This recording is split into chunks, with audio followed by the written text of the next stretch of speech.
بسم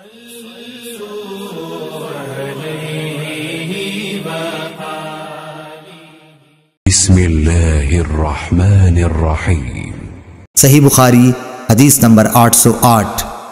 سلط بن محمد بصری نے بیان کیا، کہا ہم سے مہدی بن میمون نے واصل سے بیان کیا، انہوں نے ابو وائل سے، انہوں نے حذیفہ رضی اللہ تعالی عنہ سے کہ انہوں نے ایک شخص کو دیکھا جو رکوع اور سجدہ پوری طرح نہیں کرتا تھا۔ جب وہ نماز پڑھ چکا تو انہوں نے اس سے فرمایا کہ تو نے نماز ہی نہیں پڑھی۔ ابو وائل نے کہا کہ مجھے یاد آتا ہے کہ حذیفہ نے یہ فرمایا کہ اگر تم مر گئے تو تمہاری موت محمد صلی اللہ علیہ وسلم کے طریق پر نہیں ہوگی۔